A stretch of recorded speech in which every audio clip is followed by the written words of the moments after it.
when we first went in there, we kind of stylized it, kind of like your thing where you were talking about soon, the governor of Alabama and stuff. And, I put wrongdoers on there, and us as the prosecutors. When we went there, the clerk's like, oh, you're not the prosecutor, and, you're not a prosecutor either. Well, yeah, we're prosecuting the case. We're bringing it against these wrongdoers. He just had a tough time wrapping his head around it, Okay, when you talk to somebody at the window, you're talking to a clerk of the court. You're probably not talking to the court clerk, right? Well, yeah, he's like an assistant, or he's like the supervisor in the office or something. He's not the actual clerk of the court. Yeah, right. If you're having a problem, say, hey, can I just speak to the court clerk real quick? He's a clerk of the court, and the guy who's in charge of the management of the financial affairs and the paperwork and the file, that's a court clerk, not the clerk of the court. Yep. Okay, so yes, let me get this straight. Let me see, because this is what was funny. A couple things you said was pretty funny, but they were trying to do to you, telling you had 6 days, which I think is extremely funny. But anyway, I had 20 days to get everybody served, but my dad died about 20 days before 120 days, and he didn't have everything all set up, so I did a suggestion of death and asked for additional 60 days to get them into complaint and get them all, get all the wrongdoers served their summons.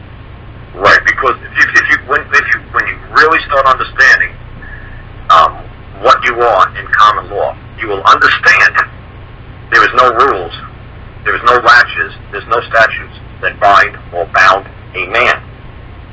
You can do whatever you want. Oh, okay. There's no such thing as a statute of limitation when it's in common law. There's no such thing. So they can't bind you or bound you to something called a latch. There's no such thing. But if you're an attorney, or you're pro se, or you're represented by an attorney, and you're moving under certain rules, like Federal Rules of Civil Procedure, or where are you from? What state? Texas? Massachusetts. Massachusetts? Wow, you don't have a crazy Boston accent like me. Okay. And I'm toning it down, believe me. I'll slip every now and then. You'll hear it. I'm from Western Mass. It's, because I travel all over the country. I used to go to Quebec a real lot. I'm actually in the horse business. I buy and sell horses and hay. Right. And I go out west to buy horses and stuff, and people are like, well, you don't sound like you're from Boston. Oh, no, I'm not from Boston. Yeah, so I'm originally from New York, but I have a real lazy New York accent, and when I get lazy, it sounds like Boston. So, but no, anyway, I thought it was real funny what you were saying. First of all, like I said, I'm glad you guys call up like this, because it breaks things down, I think, to help a lot of people, not just you. Most things aren't case specific. Most things are very general knowledge. There is no such thing as a statute of limitation. If you actually want to go back and say, where's Karl getting this nonsense from? Just because he believes this nonsense doesn't make it true. It's like, okay, you want to see where it's actually written down? Okay. It's the Judiciary Act of 1793, Clause 31. There you go. And like I said, I'm just walking around outside my farm right now. I'm not with a computer. But if you guys actually want to study it, well, you just go knock your socks off. But the whole trick with common law is, whatever the hell you say is true. You have to source it? Nope. You have to reference it? You better not. Are you going to make it as a, authority? Like a citation of authorities? Oh, you better not. You're going to move your stuff right out of. You're going to move your stuff right out of common law, and you're going to drift to whatever you cite. If you cite an authority in its maritime or merchant law or admiralty law, or you're going to drag it. You're going to lose common law jurisdiction. You're going to lose common law in a heartbeat. All right. Well, you had said something about citing their statutes in one of your things I was listening to, and you said something about write CF, and then then they violated their own law, or they violated their own case law, or whatever. What does CF mean? I don't like writing CF because somebody says that. I just want to know what it means. Well, like I said, what you might have meant that. What you do is, and like I said, thank God this thing's being recorded, and it's going to be taped for perpetuity now. All you have to do is Google, quote-unquote, anything you don't understand what I'm writing, just do quote-unquote CF with a period, and Google it, and you're going to be compared that with. Oh, okay. It's so freaking cold here in the West Virginia mountains right now. I compare that with the core of Earth, or hell, Now, is there really a hell? know. That's another dimension. Is it real? Is it not real? I don't know.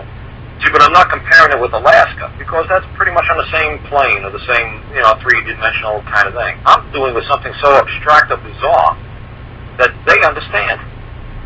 They actually understand what this code, compare that with Code 1983, compare that with Title 42, 1983.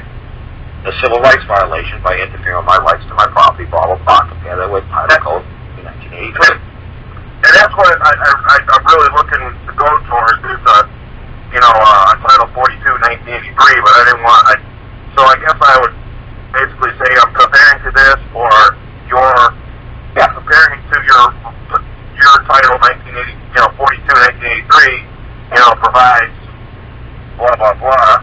You don't know what you don't know what it provides, because you didn't interpret, you didn't write that code. You have no freaking clue. You're not there to decipher 1983. All you would say is, that my claim of trespass is comparable. Instead of saying comparable, you write CF, 4 corner brackets. You write comparable to a 1940, Title 42, 1983 civil rights complaint. Oh, okay. That's all. And you put it in a 4 corner rule, or you can put it in a box. That's fine. They'll understand it doesn't appear on your claim, and it has nothing to do with, doesn't steer your claim, or reposition your claim. You're still maintaining the course of common law. Because that's what, anytime you do something like that under statutes, all they're doing in statutes is maintaining a position.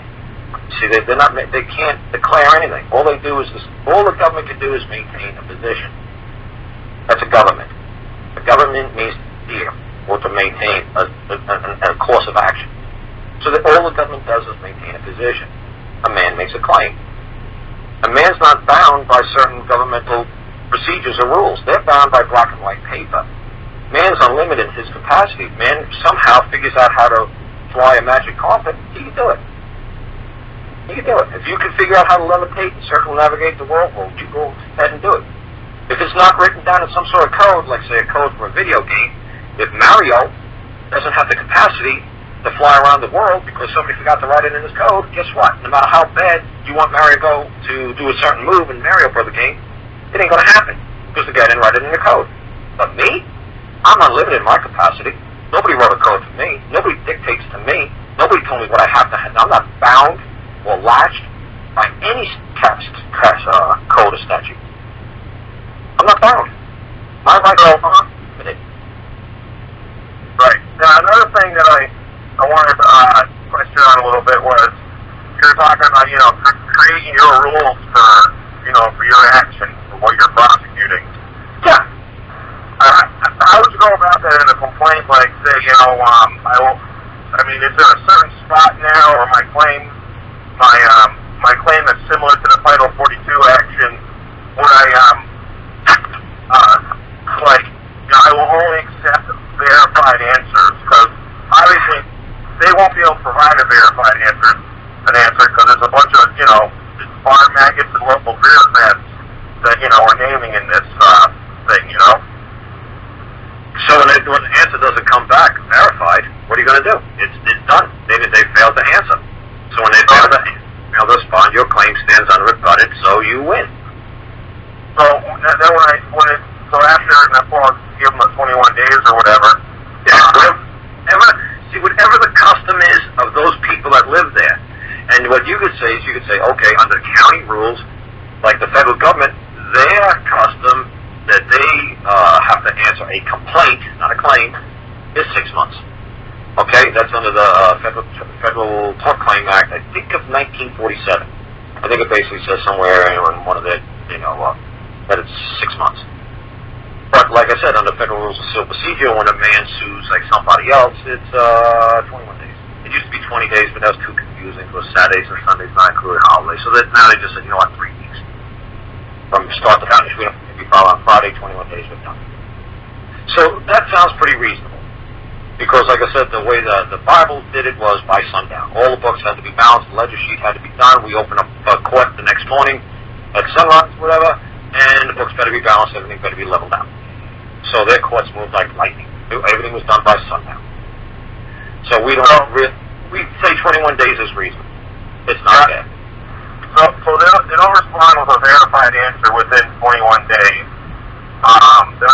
go back to the court and ask the judge for a judgment on the defaulted claim? Yeah, if it's a fictional entity that you were making a claim against, yeah. That's all you have to do. You just tell the court that this is going to be recorded as a default judgment, because they're never going to come back for the rest of eternity and ever say that, hey, you never verified your claim under an affirmation in open court. That's a void judgment. So until they grow some vocal cords, you could just, if you're going against a fictional entity or corporation like that, you could just settle for a default judgment. That's fine. Against the man, you better have your judgment read onto the record in open court. But you're not suing a man, right? You're going after some corporation or something, right? Well, I'm going after the town of Palmer, land court. I'm going after the town manager, tax assessor, the tax collector, the town council, and all of them in their official and individual capacity. Also, they use a court recorder up here. Not even a judge, and they actually kicked me out of my house about a year and a half ago. But they issue a judgment at a land court, and it doesn't even have a signature on it. It's got a spot for a signature, and it says recorder under the little signature line, but nobody even signs it. And I've looked at hundreds of these things in the registry of deeds, and that's how they take people's properties, and then they use that unsigned judgment to go get an eviction from a local district court. Yeah, it's because nobody ever objects. So since nobody objects, it stands true. It's presumed to be true until somebody objects. Well, I objected when they kicked me out of my house. Like I said, you got to be really careful, because I think you just said that you tried to sue them in their official and individual capacity. Well, that's what I'm looking to do now. That's why I want to run this by you. So what is it? Is there something wrong with suing them in their official and their private capacity? Well, they did not do something wrong in their official capacity. They did not break their legal laws. They operated 100% within their capacity. You see what I'm saying? That's what that Title 42, 1983 nonsense comes around. If you have a county tax assessor and he says, well, look, you're a gay, Jewish, black lady in a wheelchair, so that basically covers everything under Title 42. So we're going to issue $1 million to your property, but your neighbor, since he's a pasty white guy, we're only going to charge him $50. That's a Title 42 complaint, because he operated outside of his official capacity. He had no right to assess you unfairly or unreasonably compared to everybody else, but he just didn't like you because of your color or your race or your gender, your sexual orientation, or your disability. You see what I'm saying? So he's not operating outside of his duties as a tax assessor. That's what he's supposed to do. You're supposed to assess taxes. What you can sue him for is that you're saying to him, are you claiming that everything that you're assessing me from, you try to take property from me, my money, you try to take something out of that I claim has value. I'm not going to get into this money nonsense with nobody, because if you want to dump a ton of green money to me, well, my post office box is 440 Lexington, Virginia, and you can dump all the green to me all day long. I totally accept that as value. So all you're basically saying to the guy is, well, you have value. You try to take something of value from me, okay? I don't want you to take my value from me. So do you believe that a man has a right to take money from another man? So see, that's why you want to sue him on an individual capacity, because no man has a right to take money from another man. Now the tax assessor has a responsibility, obligation, and duty as the man holding that office to make tax assessments. And that's exactly what he did. Unless he just goes totally bizarre on you and says, well, because you're black, I'm going to charge you 10 times the amount I charge white people. Now you got a Title 42 complaint there. So, no, you can't go after them in their official capacity if they're operating within that capacity in which that office was written. If this is what their code says, that this is what they can and cannot do, that's what they're going to do. I mean, you can't go in... Well, I was going to say, like in the Massachusetts Constitution, for example, it says, I think it's Article 10, that, each citizen shall contribute their share to the community, blah, blah, blah. But no part of the individual's property shall be taken from him without, due process of law, accusation or a trial by judgment of peers. I mean, and that's another element of my case. They're, doing this property taking with due process law.